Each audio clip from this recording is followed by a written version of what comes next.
Muy buenas noches con todos. Vamos a esperar 5 minutos a que el resto de participantes se conecte, pues para poder dar inicio a la conferencia de hoy. Muchas gracias.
Muy buenas noches con todos. No sé si pueden confirmar si me escuchan en la pantalla.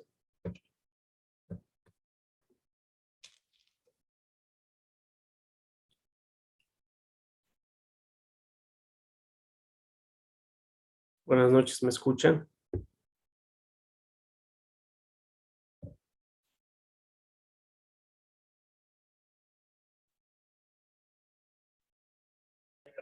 Buenas noches, doctor, si se le escucha. Perfecto, muchas gracias. Bueno, bienvenidos a este su diplomado superior de alta especialización en salud con mención en urgencias hospitalarias. Hoy vamos a hacer un recuento de una de las patologías de igual forma más comunes en el servicio de urgencias, pues denominada abdomen agudo. ¿Sí? Vamos a iniciar con conceptualización, clasificación y sobre todo vamos a enfocarnos en manejos y en protocolos de acceso diagnóstico, pues para facilitar la valoración y pues mejorar la valoración médica en el servicio de urgencias.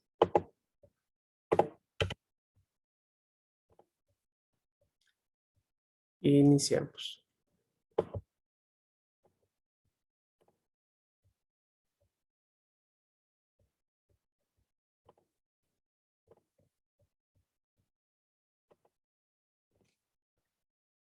Es imperativo mencionar que pues todas estas clases son grabadas y pues de igual forma interactivas. Me gustaría bastante la participación de cada uno de ustedes a medida de lo posible para que se facilite el aprendizaje. ¿Sí? Entonces empezamos. El abdomen agudo. Iniciamos con su definición. No es una definición difícil. Más bien conceptualización, demandas y demás. Bastante digerible, podemos llamarlo así.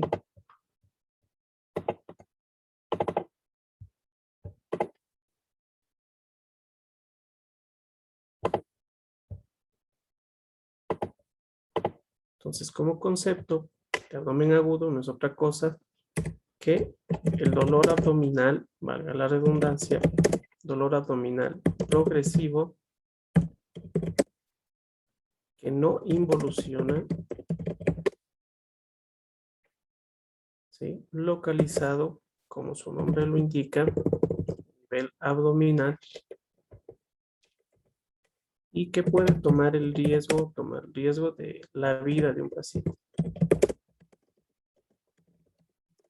Las principales características, ¿no? Dentro de esta, la instauración es rápida, instalación brusca, con sintomatología que vamos a ir viendo en el transcurso, importante que se va a ir presentando dependiendo de la etapa y la población del mismo. Es importante clasificar al abdomen agudo en dos.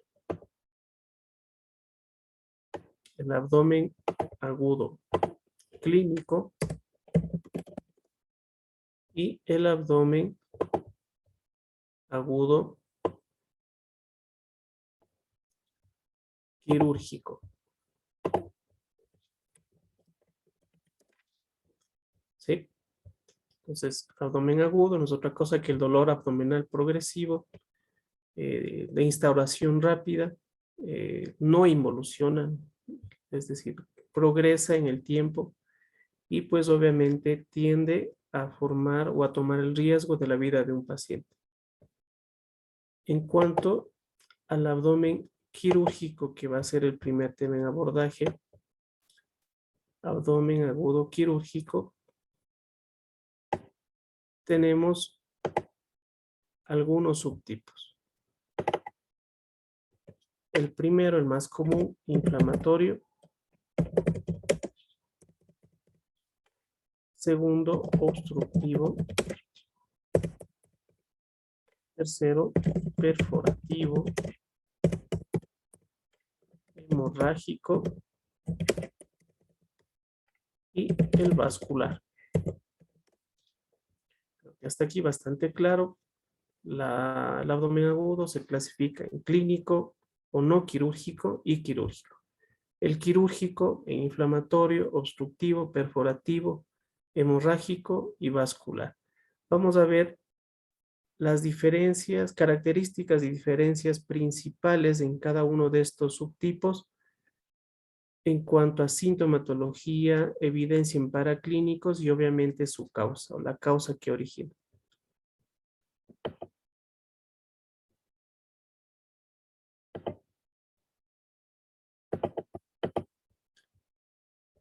Vamos con la sintomatología, signos en cada uno de estos. Inflamatorio, obviamente todo enmarcado a dolor abdominal, signos de irritación peritoneal y fiebre, no alta, fiebre leve o alza térmica leve. El obstructivo, distensión abdominal y vómito. En cuanto a los signos y síntomas más característicos, en el perforativo, abdomen en tabla. En cuanto al hemorrágico, hipogastralgia y hipotimia. Y el vascular ya vamos a ver que es por diagnóstico de descarte en su mayoría. Entonces, como vemos, el abdomen agudo, dolor abdominal progresivo, no involuciona, toma el riesgo o existe en riesgo de la vida de un paciente, se clasifica en dos, clínico y quirúrgico. El quirúrgico en sus subtipos, inflamatorio, obstructivo, perforativo, hemorrágico, vascular, en cuanto a las características principales, del inflamatorio, signos de irritación peritoneal, fiebre o alza térmica no elevada, obstructivo, distensión abdominal y vómito, perforativo, abdomen en tabla, hemorrágico, hipogastralgia y lipotimia, y el vascular vamos a ir en el transcurso por diagnóstico clínico de riesgo. ¿Hasta aquí todo claro? Más o menos, sí. Ahí nomás. Saúl quiere participar. Dinos, Saúl. ¿Estamos bien hasta ahí?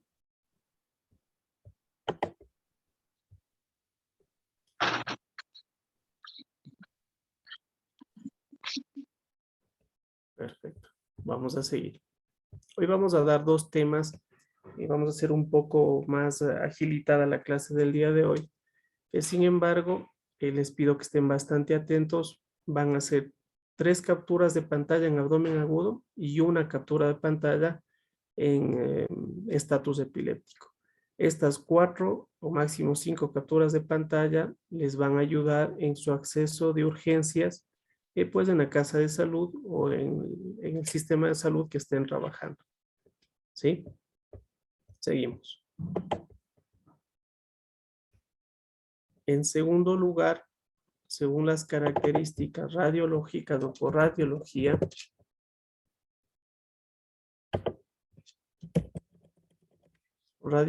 en cuanto a sus características, en cuanto a abdomen inflamatorio y leve, ¿sí?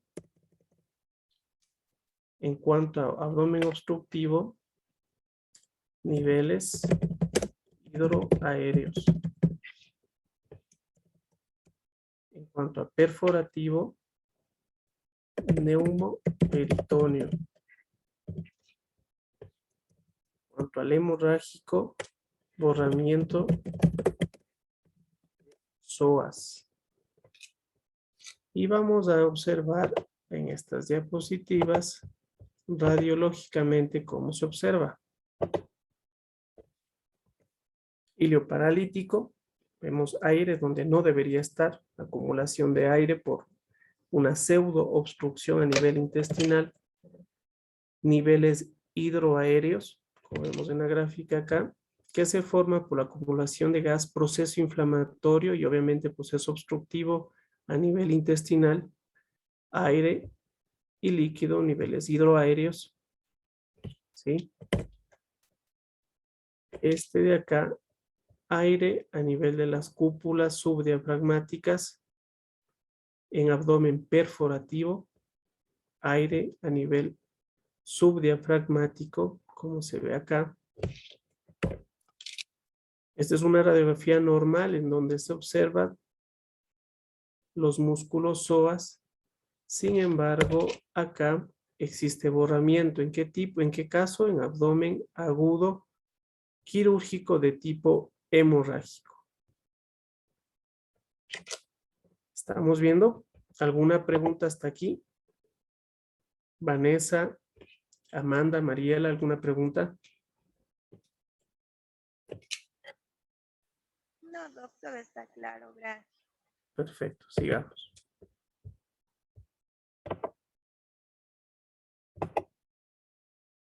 Entonces, en la radiología, signo característico del abdomen agudo inflamatorio, ilio.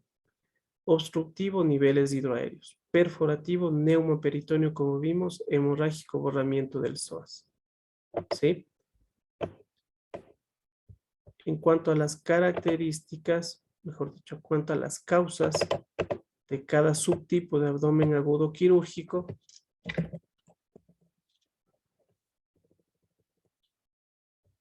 cuanto a las causas,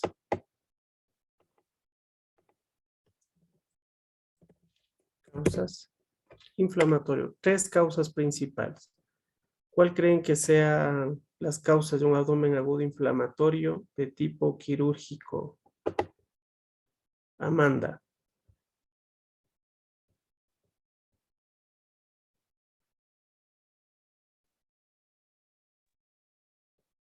Amanda, ¿me escuchas?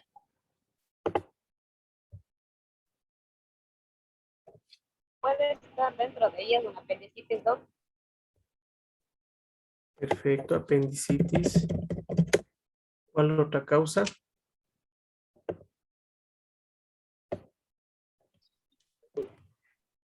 Colecistitis aguda, Colecistitis, perfecto. Y una más, entre las más comunes. pancreatitis aguda, Pancreatitis, ya este no es quirúrgico, ¿no? No es quirúrgico, inicio de manejo clínico, eso ya vamos a ver después. Estamos hablando en este momento, enfoquémonos en la parte quirúrgica inflamatoria, ¿sí? inflamatorio, Así es. Diverticulitis puede ser, ¿no? O diverticulosis. ¿Cuál es la diferencia entre diverticulitis y diverticulosis? ¿Podría ayudar a alguien?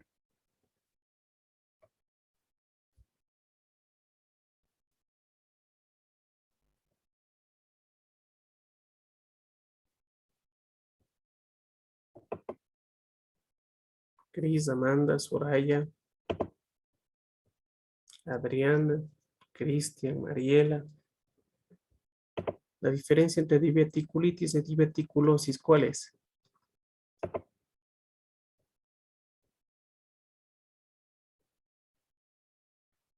Diverticulitis, inflamación, ¿sí? Y diverticulosis, pues, la presencia de divertículos a nivel colónico, que en ocasiones más del 80% es asintomático, sin ningún proceso infeccioso inflamatorio localizado. Diverticulitis ya el proceso inflamatorio de este tipo de estructuras anómalas que se forman a nivel intestinal. En cuanto al obstructivo, la principal causa son las bridas o adherencias y también neoplasias. En cuanto al perforativo, úlceras gastroduodenales, neoplasias, o sea, de colon, ¿sí? En cuanto al hemorrágico,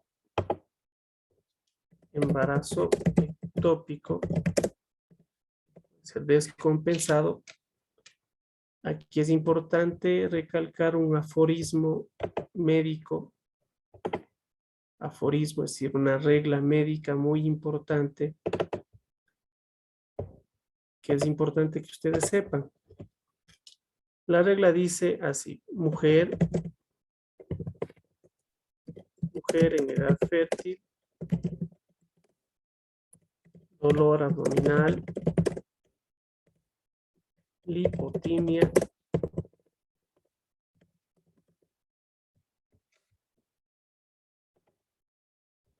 embarazo ectópico descompensado hasta demostrar lo contrario.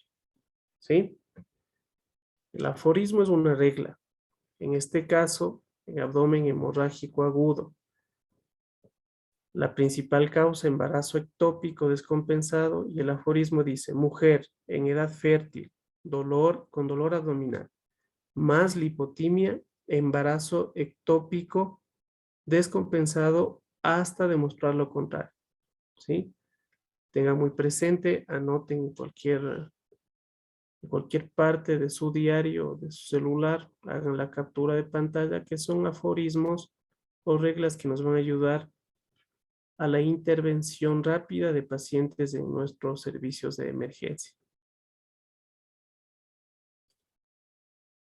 ¿Alguna pregunta hasta aquí tal vez?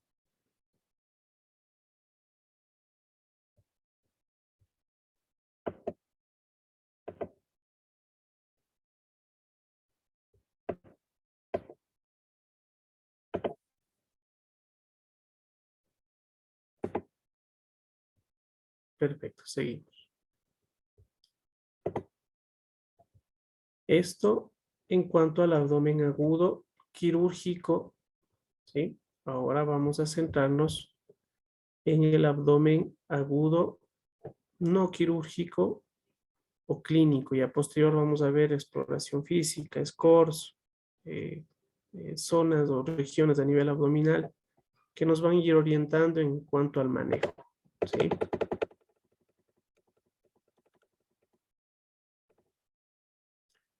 Vamos con lo clínico. Es importante, antes de empezar este abordaje en abdomen agudo clínico, es importante nombrar una patología que se conoce como DAI. No sé si alguien conoce estas siglas. DAI. ¿Alguien conoce? Diana, ¿conoces este término? DAI.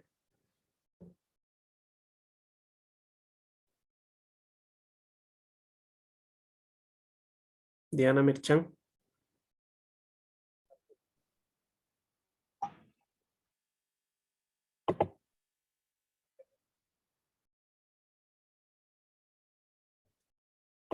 El DAI no es otra cosa que el dolor abdominal específico. Se hizo un estudio en Europa con una cantidad determinada de pacientes en donde se estudió, valga la redundancia, el dolor abdominal y su frecuencia. En primer lugar estuvo el DAI, que es el dolor inespecífico abdominal, en un 45% en el servicio de emergencias. En segundo lugar, apendicitis con dolor abdominal en un 25%. Y en un tercer lugar, colecistitis en un 10%. Como vemos, los accesos a emergencia por dolor abdominal, no todo es operación, no todo es apendicitis, no todo es colecistitis, más bien la mayoría de dolor abdominal en el servicio de emergencia es un dolor abdominal inespecífico. Ahora, ¿por qué está causado? ¿O qué es? ¿O cómo diferenciarlo? El DAI está causado por gastroespasmo. ¿Cómo solucionarlo? ¿Cómo solucionarlo? Con antiespasmódicos, obviamente, ¿no? espasmódico. ¿Y cómo sé que no es apéndice o no es la vesícula que está inflamada, no es algo quirúrgico? Pues porque en la parte clínica hay algo muy importante en la exploración, que es un dolor intermitente, no grave, y sobre todo no existen signos en la exploración física. Es decir, no hay signos a la palpación, no hay signos de irritación peritoneal y demás. Entonces es importante nombrar este dolor abdominal inespecífico porque, como vemos según estudios, abarca el 45% de patologías en un servicio de emergencia. ¿Sí? Vamos a continuar. En la parte clínica, una vez abordado este dolor abdominal inespecífico, pues existen causas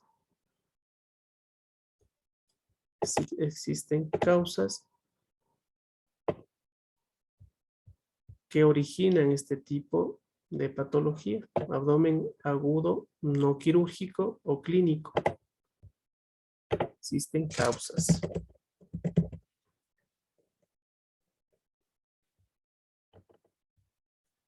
Dentro de estas causas,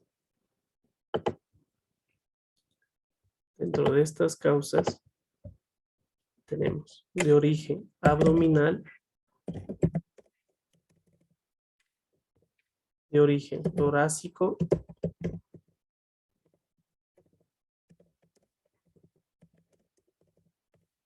de origen metabólico, neurítico, ¿sí? Y dentro de estos vamos a ver cuál. En cuanto a la parte abdominal,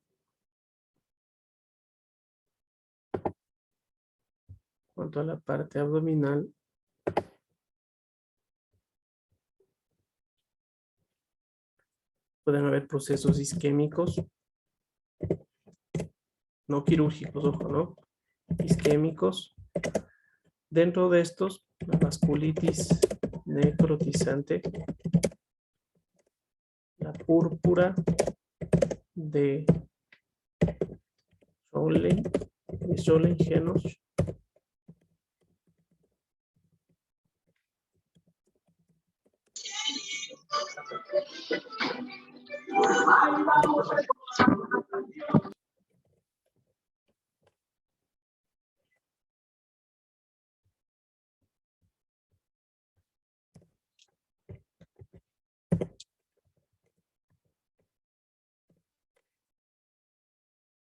además en la parte abdominal por distensión de la cápsula hepática, sobre todo en enfermedades congestivas, ejemplo, insuficiencia cardíaca congestiva, que secundariamente distiende el hígado y obviamente duele la cápsula al distenderse, la cápsula de Gleason al distenderse, pues ocasiona dolor abdominal. Además, procesos inflamatorios peritoneales no infecciosos como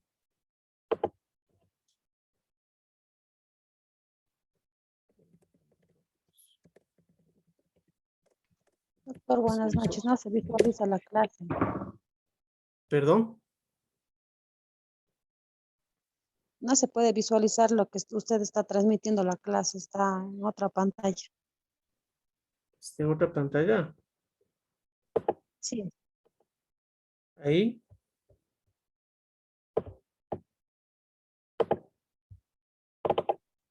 Ahí Doctor, sí estamos. se visualiza. ¿Perdón? Sí se puede ver la clase, doctor. Sí se puede ver, Doc, la clase. Ya, entonces estamos hasta ahí bien, ¿no? Bueno, no sé, tal vez la persona que me comunicaba puede ser alguna falla en internet en su computador o en su servicio móvil. Revisemos, por favor. ¿Me confirma si es que ya puede ver? ¿Me confirma, por favor?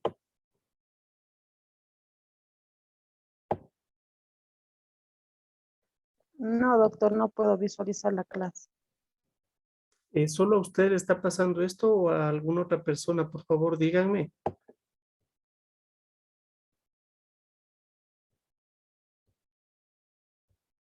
Todos están viendo, excepto, ¿cuál es su nombre? Me disculpa.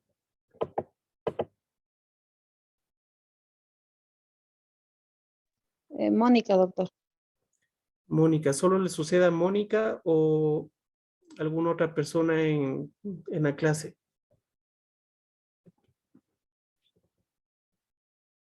Me parece que solo es usted, Mónica.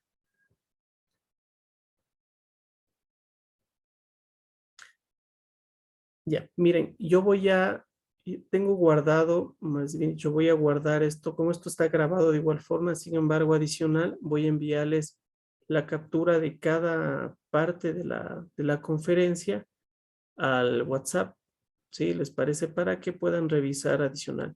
Por lo pronto, las personas que no puedan visualizar, que me parece que en este momento solo es Mónica, pues escuchemos muy bien, apuntemos los puntos claves y reforzaremos ya pues por WhatsApp con las capturas que les voy a dar de la clase, ¿sí? Ya, doctor, gracias. Perfecto, Mónica. Entonces, bueno, como les decía, dolor abdominal clínico no quirúrgico, entre sus causas existen causas abdominales. Dentro de estas, isquémicos, distensión de la cápsula hepática, por congestión o procesos inflamatorios peritoneales no infecciosos, que se da por serositis, por ejemplo, que es la inflamación de las envolturas, en este caso las envolturas de órganos intraabdominales, en enfermedades como por ejemplo el lupus y también la fiebre mediterránea. Perfecto. En cuanto a las causas de origen torácico, aquí depende mucho de la afectación de la pleura, pericardio y del miocardio.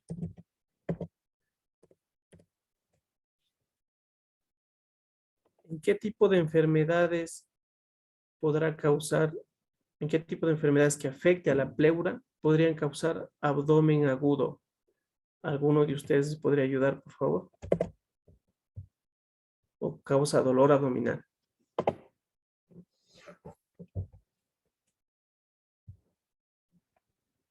Catherine, ¿podrías ayudar?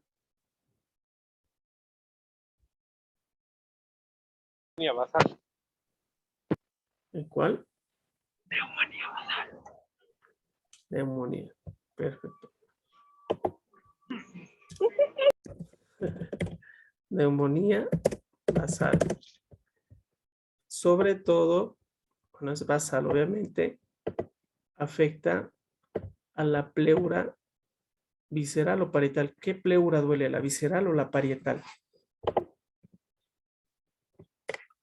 ¿Cuál es la que duele? ¿Cuál es la que causa dolor? Parietal, doc. Pleura parietal.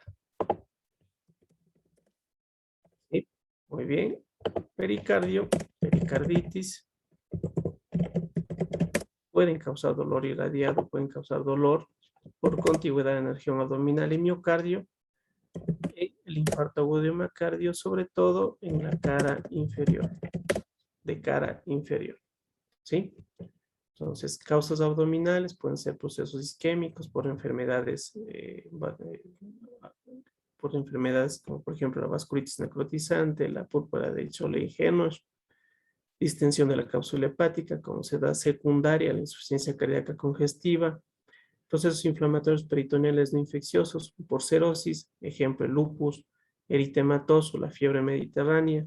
En cuanto a lo torácico, causas torácicas de abdomen agudo clínico, no quirúrgico, enfermedades que toman o afectan la pleura, el pericardio y el miocardio, como ejemplo los que acabamos de nombrar. En cuanto a lo metabólico, es causado por la acumulación de metabolitos, pero de dos tipos, ¿sí? Metabolitos exógenos y metabolitos endógenos. En cuanto a los metabolitos exógenos, como ejemplo, la intoxicación, plomo, causa dolor abdominal. Y aquí hay otro aforismo médico y algo que nos va a servir también de mucho. Ustedes no crean, la intoxicación por plomo es frecuente. Y es importante aquí nombrar un aforismo en cuanto a la intoxicación por plomo. Este aforismo dice que el dolor abdominal cede a la compresión abdominal. Comprimimos el abdomen, pasa el dolor.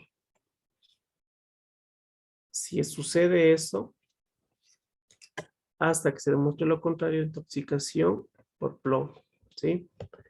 En cuanto a las causas metabólicas, por exceso de metabolitos endógenos,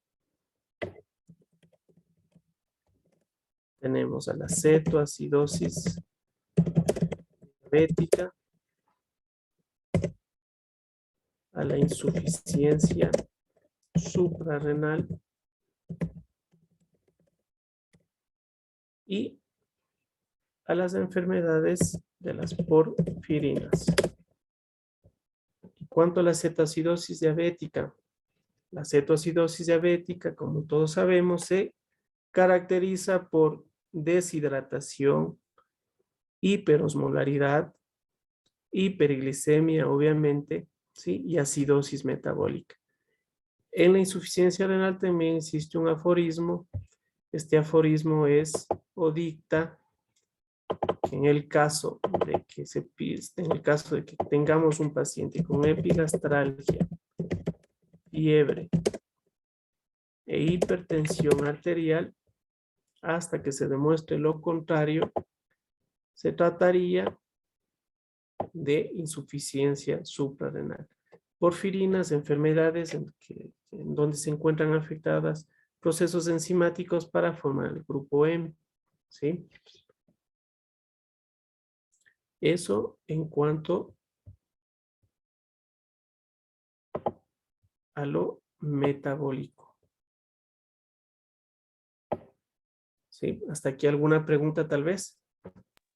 Doctor, yo una pregunta. Usted nos decía que por intoxicación por plomo debíamos comprobar si es que, bueno, que eso se daba cuando hay dolor abdominal, con la presión se suspende, ¿verdad? El dolor. Así es. Ajá. ¿Debido a qué es eso? O sea, ¿por qué se da la causa?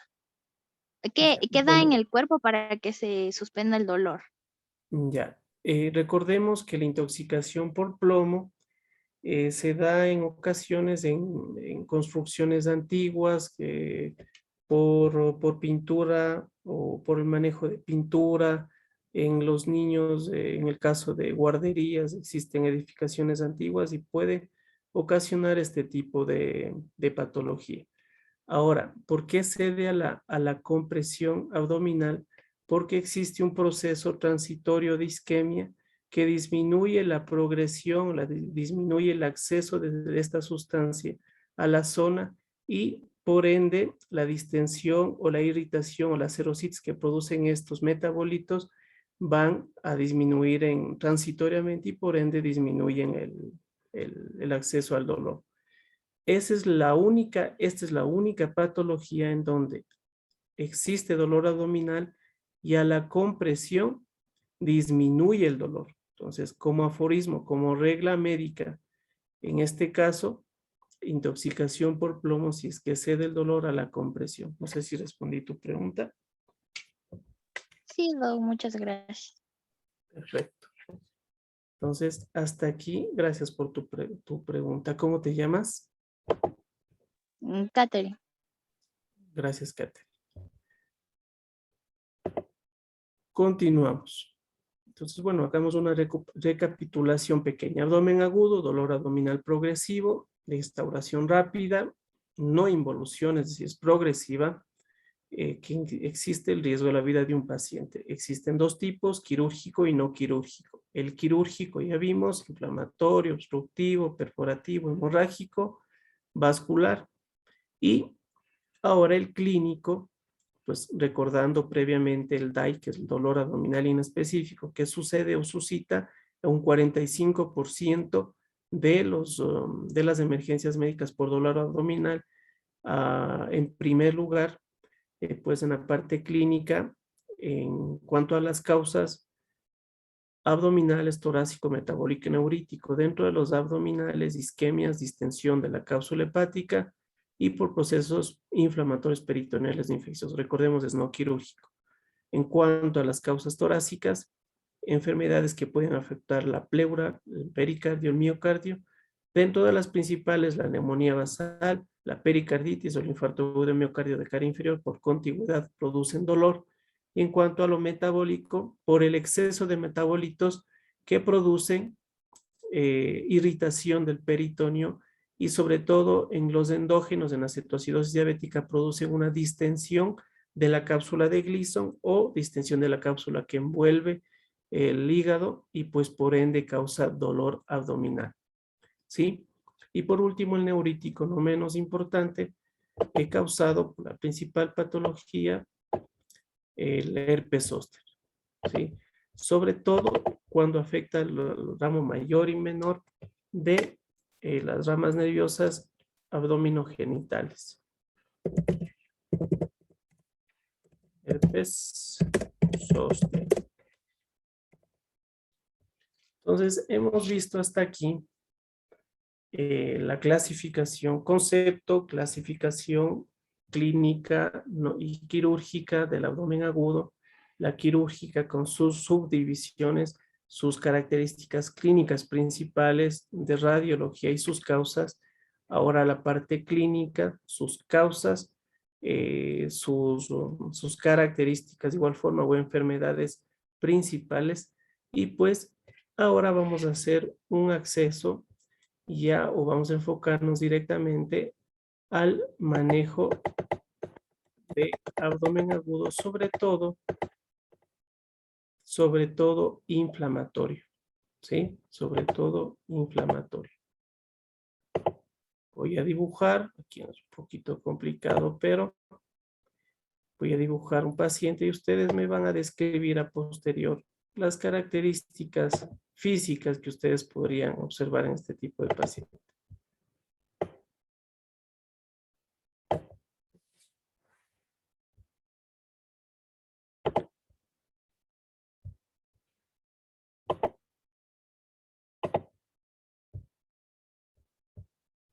A ver.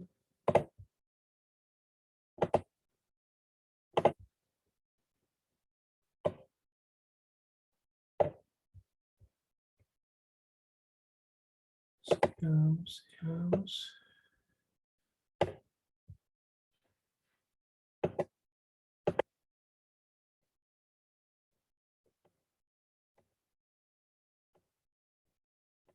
No soy tan bueno en dibujar acá, ¿no? Pero es con objetivo pedagógico.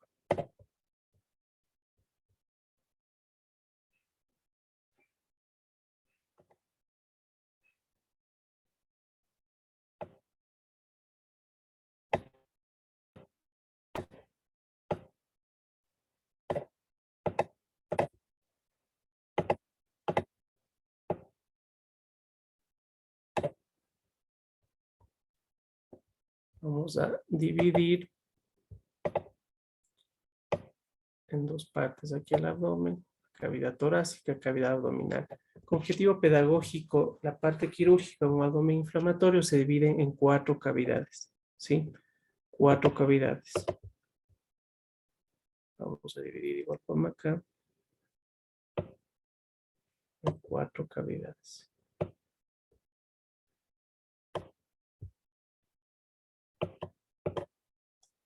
el hipocondrio izquierdo, hipocondrio derecho, fosa ilíaca izquierda, fosa ilíaca derecha. Vamos a poner las principales enfermedades que podemos encontrar aquí. No sé si alguien podría ayudarme. En el hipocondrio derecho, ¿qué tipo de abdomen agudo podríamos encontrar en cuanto a lo quirúrgico?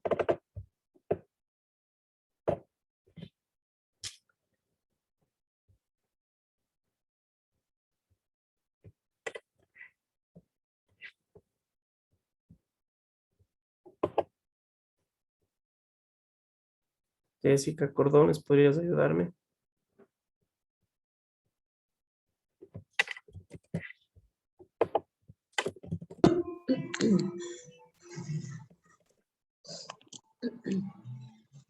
¿Podrían ayudarme, por favor? ¿Una esplenomegalia? En hipocondrio derecho, abdomen agudo quirúrgico. Derecho. Vamos con el derecho.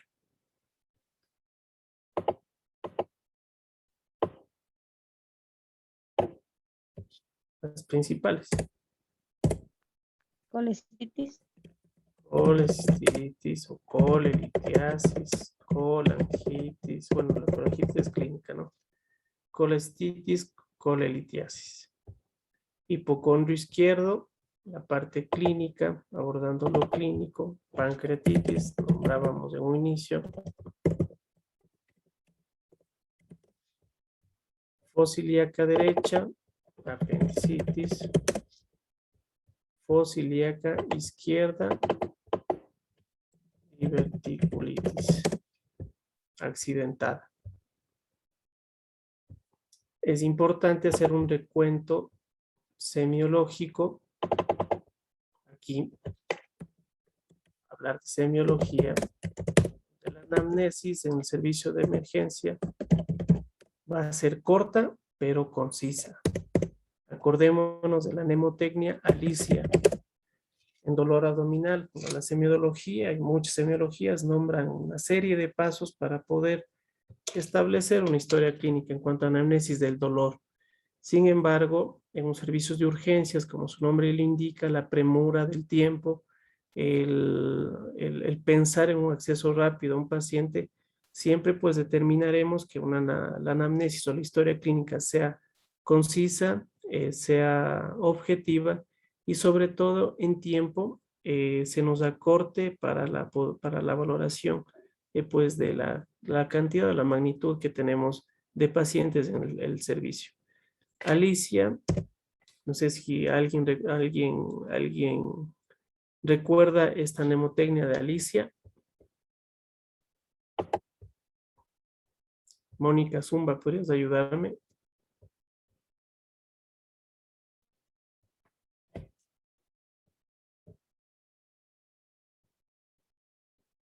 Karina Tinajero.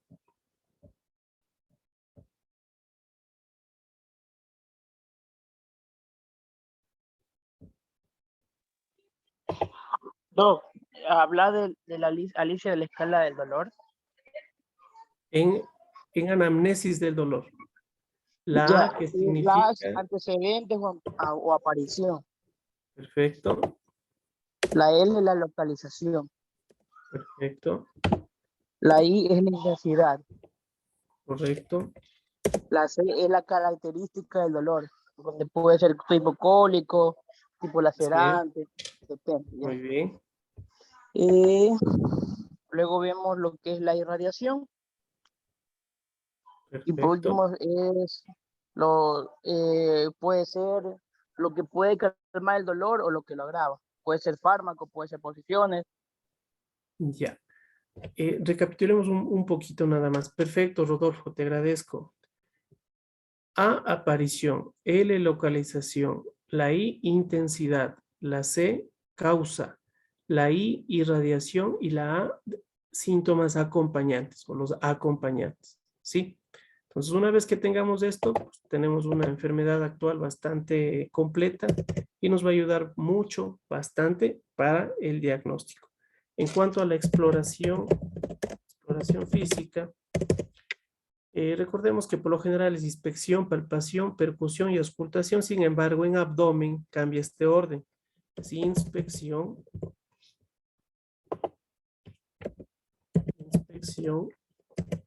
auscultación, percusión y palpación, con sus distintas variaciones dependiendo del tipo de abdomen que tengamos, ¿no? Inspección, auscultación, percusión, palpación. ¿Por qué auscultación antes que la palpación y percusión? Porque cuando uno palpa o cuando uno hace lo que hace la percusión o la palpación, puede irrumpir o puede hacer erróneos los sonidos que podamos encontrar en el normales, vamos a encontrar en lo que es el abdomen. Puede variar, entonces, por eso primero se hace la auscultación para luego pasar por la palpación y la percusión. Perfecto, Rodolfo. Te agradezco. Perfecto, muy bien. Entonces, esa es la indicación principal del por qué cambia un poco el orden en exploración física de un paciente a nivel abdominal, ¿sí? Es importante que ustedes anoten o lean estas escalas que les va a servir de mucho. Siempre nombro por órganos para poder explicar de mejor forma y pues para que ustedes revisen por órganos escalas pronósticas y diagnósticas que son las básicas y principales y las de primera mano que nos van a ayudar en el acceso de estas patologías, las más características de un servicio de emergencia. En cuanto al hipocondrio derecho, en cuanto a vesícula, tenemos los criterios de Tokio. Un estudio grande, con grande especificidad, gran sensibilidad. Ya voy a indicarles cuál es. En apéndice, Ripasa, un estudio igual más sensible y más específico que inclusive la escala de Alvarado.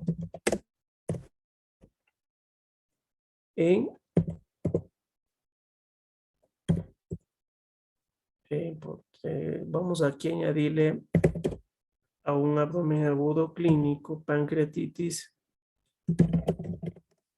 bastante común también, la escala de Ransom, la escala de Marshall, H, Glasgow, INRI. En cuanto a corazón, como vimos, el pericardio por irradiación puede causar dolor abdominal, ¿sí? En cuanto a corazón, las escalas, Killip, TIMI, Grace, entre las principales, ¿sí? Estas escalas me confirman si es que ven en la pantalla. Las escalas son en apéndice, por ejemplo. En apéndice es esta escala de Ripasa en donde toma datos de filiación, síntomas, signos y laboratorio. Vuelvo y repito, según este estudio, les mandé yo al grupo de WhatsApp esta escala de Ripasa. Según este análisis que se hizo o comparativo que se hizo entre la escala de Alvarado y Ripasa, tiene mayor sensibilidad a la escala de Ripasa. Clasificamos o puntuamos según las características clínicas del paciente, menos de 5 puntos, improbable que sea apendicitis.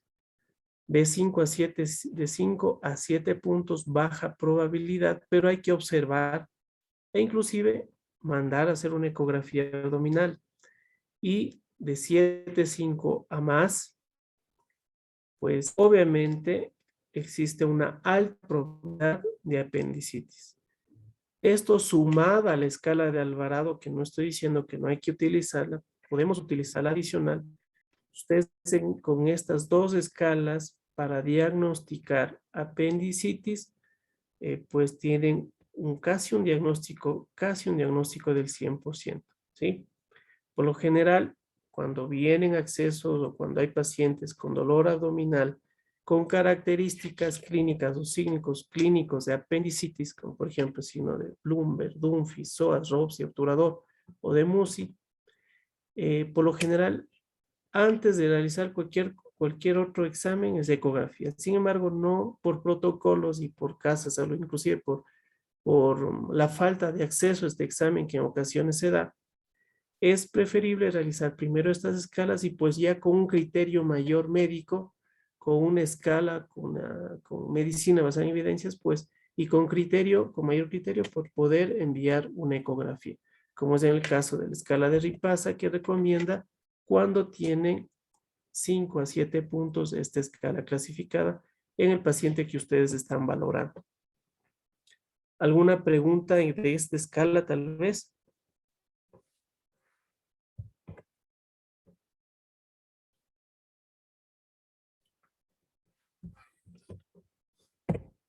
Como les decía, los signos clínicos de la apendicitis, el signo de Bloomberg, según una revista de Oxford, hace un año aproximadamente, en pacientes que ustedes tengan una presunción diagnóstica ya de abdomen agudo inflamatorio, pues preferible no realizar.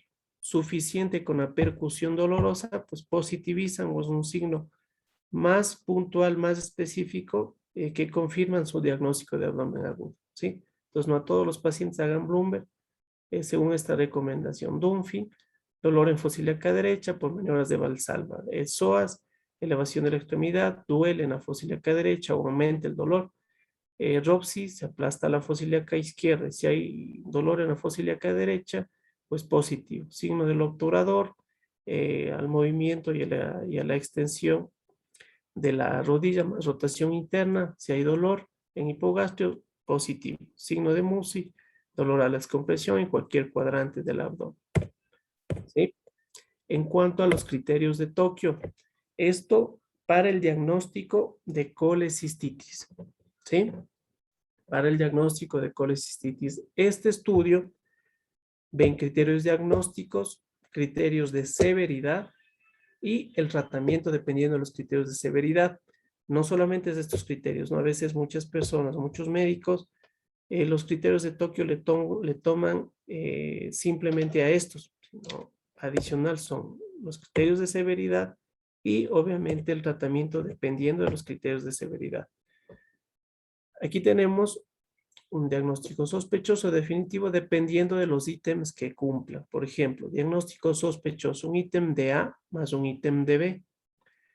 Definitivo, un ítem de A más un ítem de B más un ítem de C. Ejemplo, paciente con dolor abdominal, Murphy positivo, fiebre y tenemos adicional ecografía con colecistitis litiásica positivo. Ese paciente obviamente tiene criterios de Tokio para diagnóstico definitivo de colecistitis aguda litiásica, ¿no? Este estudio se hizo para pacientes con colecistitis aguda litiásica. Ahora, dependiendo de la severidad, grado 1, grado 2, grado 3, como ven en esta gráfica de acá, que es muy importante que ustedes la noten o la tengan presente, ¿sí? Por síntomas sistémicos adicionales o por ya disfunción de sistemas enteros. Grado 1, grado 2, grado 3. Y ustedes se preguntan, o yo les pregunto, ¿todas las vesículas inflamadas con cálculos se operan? Pues según este estudio, no. En grado 1 se puede observar e iniciar antibiótico terapia y analgesia. Sin embargo, en el grado 2 y el grado 3, pues la indicación terapéutica es quirófano, ¿no? Quirófano, 2 y 3, quirófano. Muy bien. ¿Alguna pregunta de abdomen agudo? Tal vez algo que no les quedó claro. Escalas pronósticas, clasificación, quirúrgico, no quirúrgico. ¿Alguna pregunta? Hablen nomás, no les voy a preguntar. ¿Alguna pregunta? Para poder proseguir con el siguiente tema.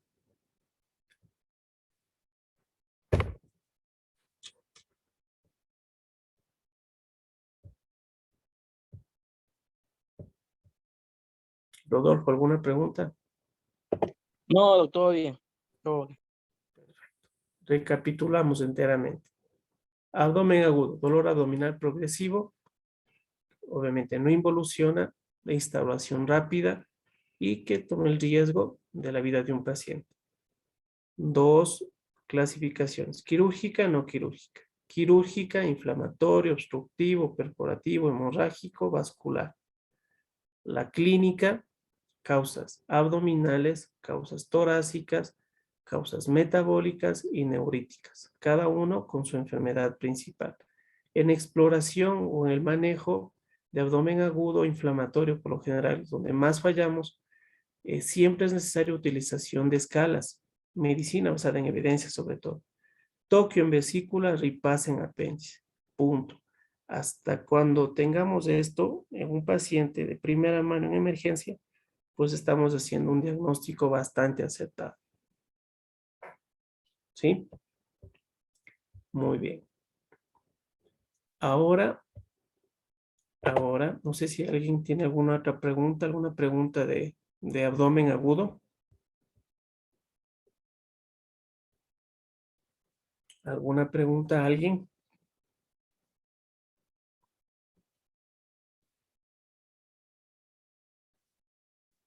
Todo claro. Chévere, Rodolfo. ¿Tu apellido, Rodolfo, me podrías dar? Solórzano.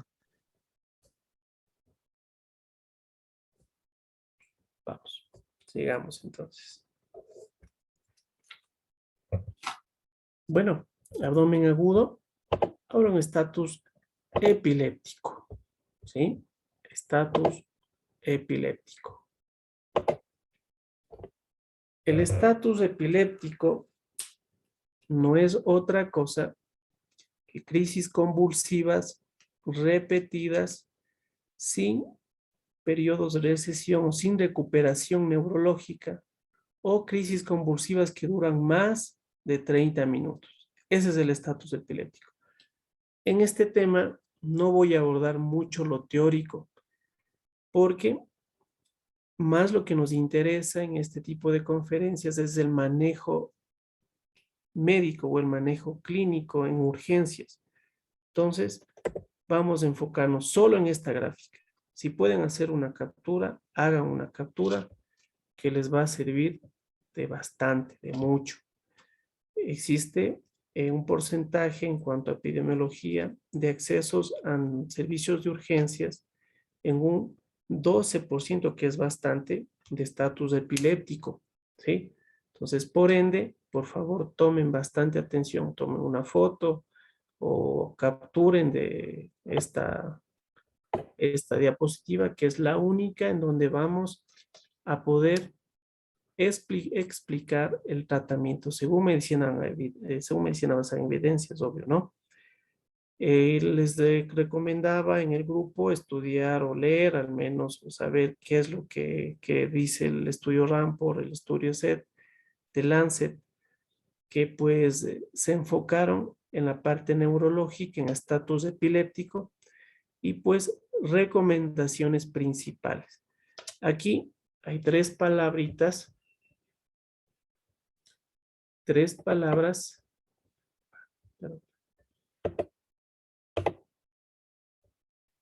3 palabras que quiero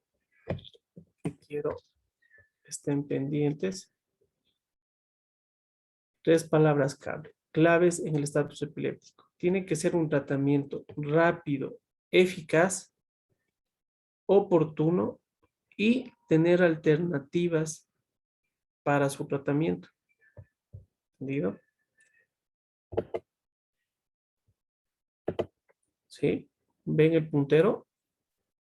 ¿Sí ven el puntero? No, doctor, no se visualiza el puntero.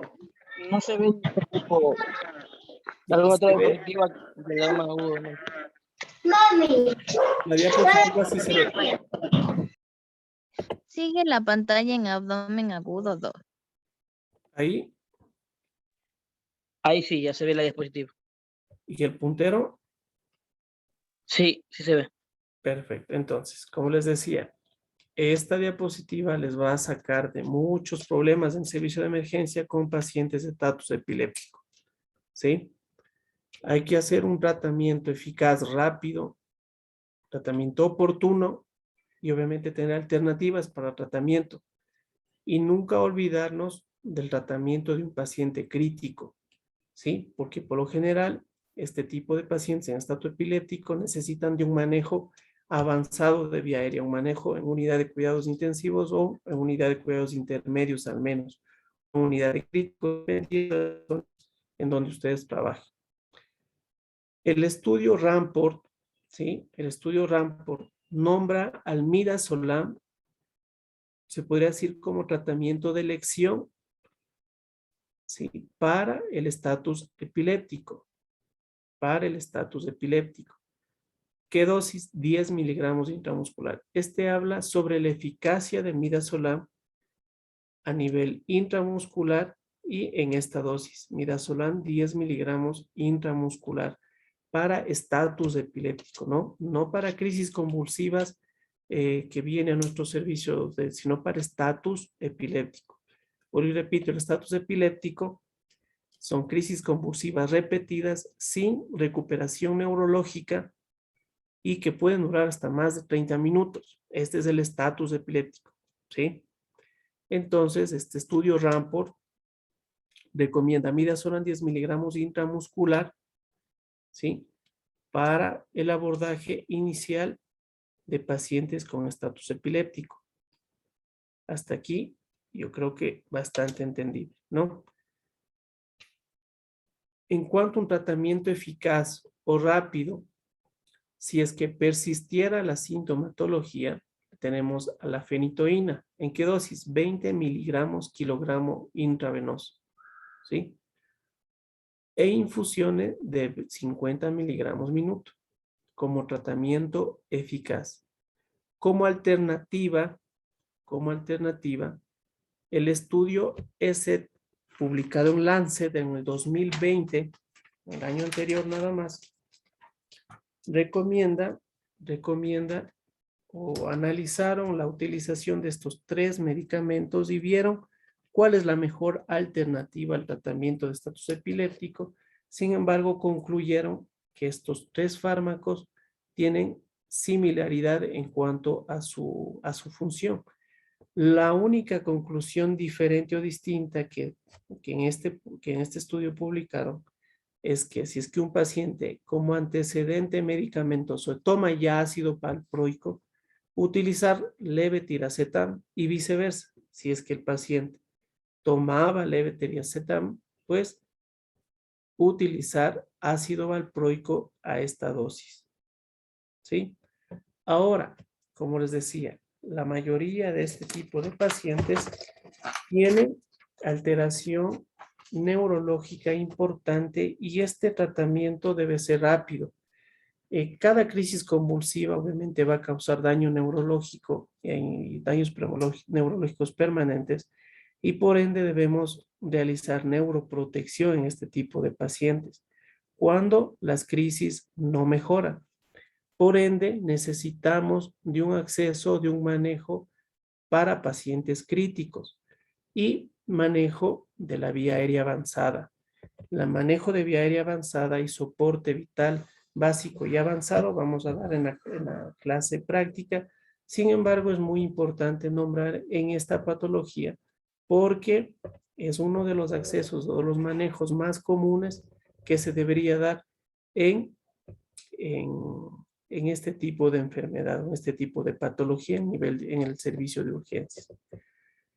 En el manejo de vía aérea avanzada utilizamos inducción de medicamentos hipnóticos. ¿Cuáles? Los recomendados, midazolam y propofol. ¿A qué dosis el midazolam? 0.2 miligramos por kilogramo peso para inducir o para sedarle al paciente, para poder hacer el manejo de vía aérea avanzada, es decir, intubal. ¿Sí? Propofol, 2 miligramos kilogramo peso. Hagamos un ejemplo, un paciente de 70 kilogramos. Va a necesitar, ¿cuánto necesitará de midazolam? Si es 0.2 miligramos por kilogramo peso, para hacer la inducción o para prepararle para la intubación. ¿Cuánto necesitaría? Rodolfo, ¿puedes ayudarme? ¿Puede decirme por favor otra vez la pregunta? Ya, verás. Tenemos un paciente en el servicio de emergencia con estatus epiléptico.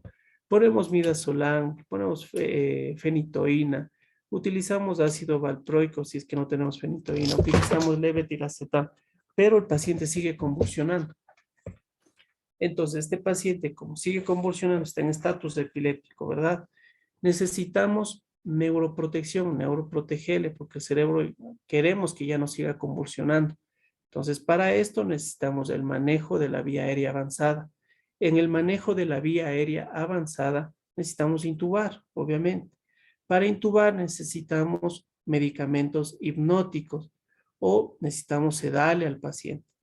Entonces, para inducirle al paciente al coma, para poder realizar este manejo de vía aérea avanzada, este estudio recomienda el midazolam o el propofol como medicamentos de inducción, así se llama, medicamentos de inducción.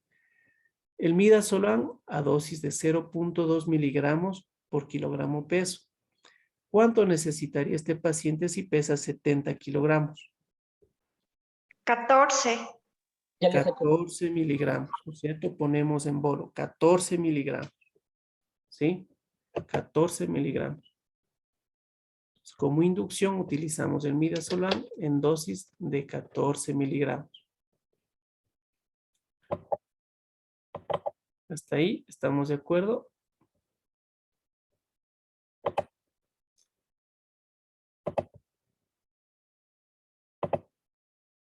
Midazolam. Y en el caso de que no tengamos midazolam y queramos utilizar propofol, 2 miligramos por kilogramo peso. ¿Cuánto le pondríamos en este paciente de propofol? 140. 140 miligramos, ¿sí? Ahora, para la continuidad o para continuar en la sedación durante la ventilación o el manejo avanzado de vía aérea, necesitamos obviamente una infusión continua de uno de estos dos medicamentos, midazolam o el propofol, ¿sí? El midazolam, la dosis de infusión es de 0.2 a 0.6 miligramos kilogramo hora, ¿sí? ¿Cómo diluimos esto? En 90 ml de solución salina, ¿sí? 90 ml de solución salina. ¿Y cuánto de midazolam vamos a poner?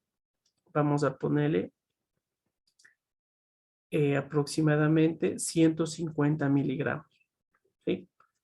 Entonces, 150 miligramos en 90 de solución salina, vamos a pasarle a 0.2 miligramos por kilo hora para hacer una infusión de continuidad. Y el propofol, en el caso de propofol, 2 a 5 miligramos kilogramo hora. Nos preparamos, el propofol no hay que diluir, se pasa de forma continua a esta dosis, 2 a 5 miligramos kilogramo hora, ¿sí? Para el manejo de vía aérea avanzada. Adicional a estos dos fármacos, se debería utilizar un segundo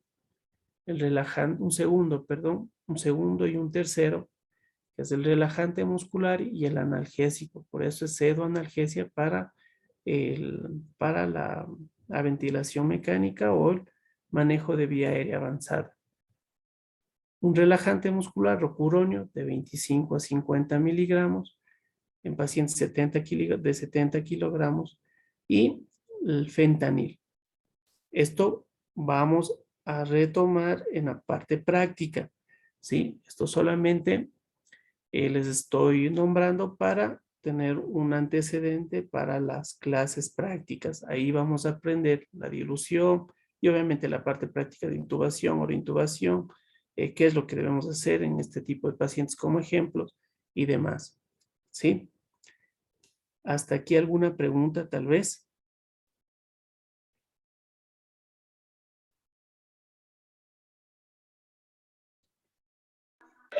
Yo tengo una pregunta, doctor.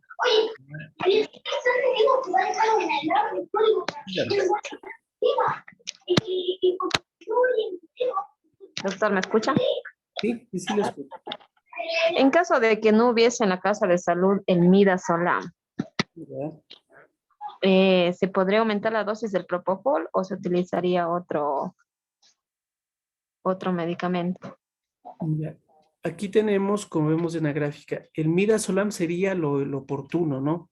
Si es que no contamos con midazolam, podríamos contar en un inicio con diazepam. El diazepam no es que este estudio dice que no hay que utilizar. Sin embargo, en estatus epiléptico, la mejor forma de control sería el midazolam.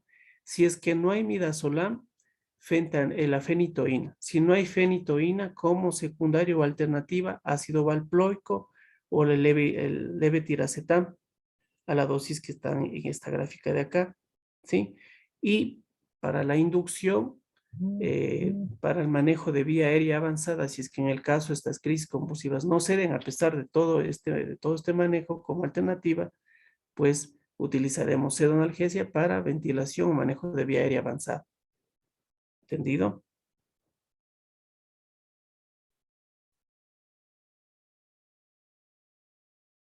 ¿Entendido? Sí, Doc, yo tengo otra pregunta. Claro, Rodolfo, dime. En el midazolam usted mencionaba que vamos a pasar 150 miligramos. ¿Eso lo calculó cómo? ¿Cómo le calculamos? Porque bueno, Ese es, en ese la es dosis, pero en la Esa es dosis la de mantenimiento. preparación, sí, verá, la dosis para inducirle o la dosis de embolo, la primera dosis que vamos a ponerle para poder intubar es 0.2 miligramos kilogramo. Ya quedamos que en total es 14 miligramos que hay que ponerle en ese momento de midazolam, ¿sí? Sí. Ahora, para preparar la bomba de infusión, o para darle la indicación a la licenciada de cómo preparar la solución de midazolam y para poder pasarle de forma continua en las siguientes horas, es de 0.2 a 0.6 miligramos kilogramo hora. ¿Entendido? La dilución habitual en este tipo de pacientes en estatus epiléptico es 150 miligramos en 100 o 90 de solución salina y pasarle esta preparación a 0.2 o 0.6 miligramos kilogramo hora. ¿Entendido? Ya. Ya entendí, sí, sí, sí. Eso. Entonces, Ya. esa es Gracias. la dosis de infusión. Eso es cómo vamos a preparar. Esa es la preparación habitual en este tipo de pacientes. Hay que tomar muy en cuenta que en otro tipo de pacientes críticos la preparación es totalmente distinta. En este tipo de pacientes la preparación tiene que ser así. 150 miligramos en 90 o 100 de solución salina y pasar a la dosis de 0.2 a 0.6 miligramos kilogramo hora. Sí, esa va a ser nuestra indicación a la licenciada que nos va a ayudar. ¿Sí? Doctor, Muchas yo tengo gracias. una pregunta. Claro, diga. Doctor, yo soy enfermera. Ya, Entonces Mili. usted me dice 150 miligramos en 90 de solución salina. O Ya. sea, ¿sería el midazolam de 50 miligramos o el de 15 miligramos? Porque en caso de que sea el de 50 miligramos sería, o sea, estamos hablando de 3 ampollas De 3 en ampollas. 90 ml. Ajá. Entonces, dependiendo del tipo de midazolam que tengamos, o puede disminuir la cantidad de solución o puede aumentar la cantidad de solución salina. Esa es su pregunta, tal vez, dicen. Sí, sí, doctor, gracias. Ya. ¿Alguna otra pregunta, tal vez? Sí, Doc, yo tengo otra pregunta. ¿En qué caso utilizamos el fenobarbital? En el coma barbitúrico, a eso iba a ir en este momento, ¿sí? Como ustedes ven esta gráfica, no sé si alcanzan a ver, cómo ponerlo así para que vean los tiempos.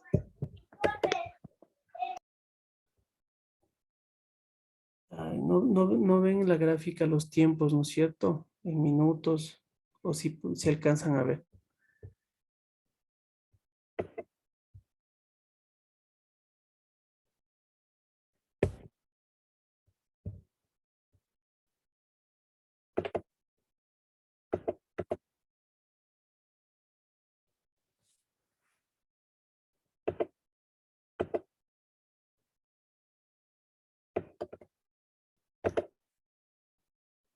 ¿Ven ahorita mi pantalla?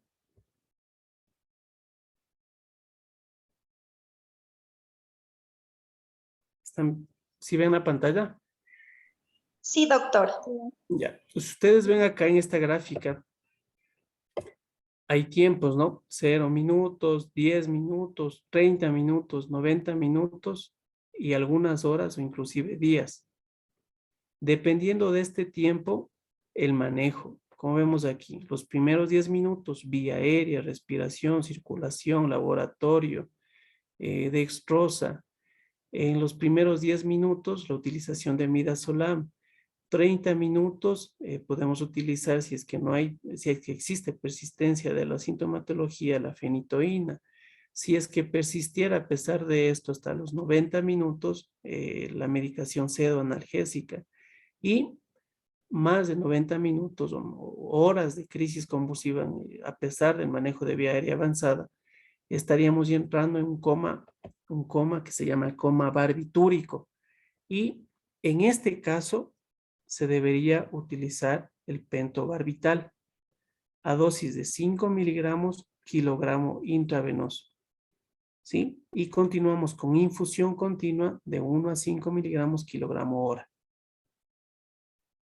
¿Sí?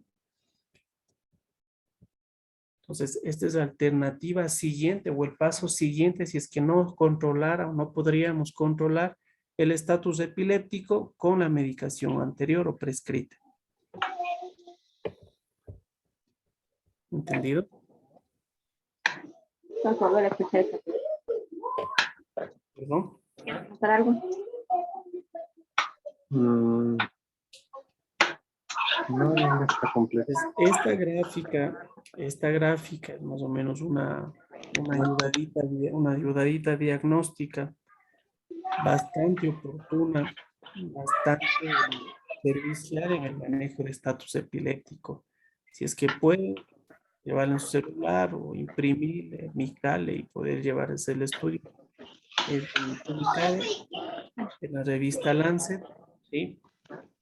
Damos a la evidencia, es muy importante saber. Y pues esto en cuanto a estatus epiléptico. Vuelvo y repito, es importante aclarar el manejo clínico. Lo práctico veremos a posterior en las clases prácticas, valga la redundancia, de manejo de vía aérea, soporte vital básico, soporte vital avanzado. ¿Hasta aquí alguna pregunta tal vez?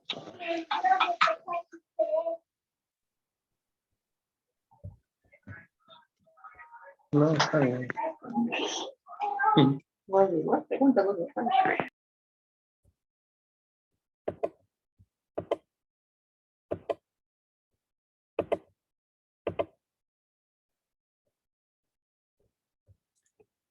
¿Alguna pregunta tal vez hasta aquí?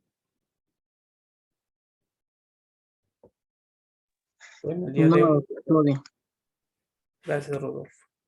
El día de hoy hemos abarcado dos patologías frecuentes, importantes, que cabe mencionar su acceso clínico, sobre todo en abdomen agudo inflamatorio, es el principal. Para clínicos, como ustedes vieron, casi no nombramos muchos. Sin embargo, en la parte clínica es lo que nos va a ayudar a pues establecer un diagnóstico más certero. En cuanto al estatus epiléptico, tenemos que saber su concepto principalmente, cuándo estamos en estatus, cuándo no estamos en estatus y qué tipo de medicación fármaco podríamos utilizar según medicina basada en evidencias y según el acceso que tengamos en nuestra casa de salud. ¿Alguna pregunta? Tal vez.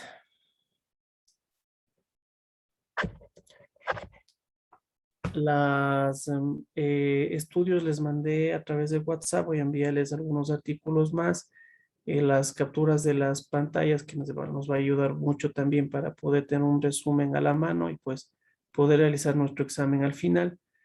Y cualquier inquietud o novedad que ustedes tengan, por favor, estoy disponible a través del chat de WhatsApp que tenemos en este su diplomado para poder pues responder cualquiera de sus inquietudes.